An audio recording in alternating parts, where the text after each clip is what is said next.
നല്ല എരിവും പുളിയും ചേർന്ന കത്തിരിക്ക ഗൂസ് എങ്ങനെയാണ് തയ്യാറാക്കുന്നത് നോക്കാം. കത്തിരിക്ക ഞാൻ അടുപ്പിൽ വെച്ചൊന്ന് ചുട്ടെടുക്കുന്നുണ്ട്. ചുട്ടെടുക്കാൻ പറ്റാത്തവർക്ക് ആവിയിലൊന്ന് വേവിച്ചെടുക്കാവുന്നതാണ്. ഒന്ന് തണുക്കാൻ വയ്ക്കുക കത്തിരിക്ക. ഇതിലേക്ക് ചേർക്കാനായി 10 വറ്റൽമുളക് നല്ലവണ്ണം ഒന്ന് മൂപ്പിച്ചെടുക്കുന്നുണ്ട്. അതുപോലെ ഒരു 15 ചെറിയ ഉള്ളിയും മൂപ്പിച്ചെടുക്കുന്നുണ്ട്.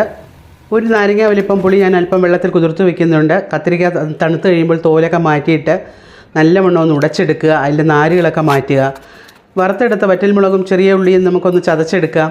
എന്നിട്ട് ഉടച്ചെടുത്ത ആ കത്തിരിക്കയിലേക്കൊന്ന് ചേർത്ത് നല്ലവണ്ണം ഒന്ന് മിക്സ് ചെയ്യാം. പിഴിഞ്ഞെടുത്ത പുളിച്ചാറും കൂടെ ചേർക്കുക. ആവശ്യത്തിന് ഉപ്പും ചേർക്കുക. മിക്സി കഴുകിയെടുത്ത വെള്ളവും കൂടെ ചേർത്ത് നല്ലവണ്ണം ഒന്ന് മിക്സ് ചെയ്യുക. കൈകൊണ്ട് നല്ലവണ്ണം ഒന്ന് മിക്സ് ചെയ്യുക. വീണ്ടും നമുക്കിതിലേക്ക് ആവശ്യത്തിന് ഉപ്പ് ചേർത്ത് കുറച്ചുകൂടെ വെള്ളവും കൂടെ ചേർത്ത് ഒന്ന് ലൂസാക്കി എടുത്തതിന് ശേഷം അവസാനമായി ഒരല്പം പച്ചവെളിച്ചെണ്ണയും കൂടെ ചേർത്ത് നല്ലവണ്ണം ഒന്ന് മിക്സ് ചെയ്തെടുക്കുക. ഒരു കലം ചോറുണ്ണാൻ ഈ ഒരൊറ്റ കറി മാത്രം മതിയാകും.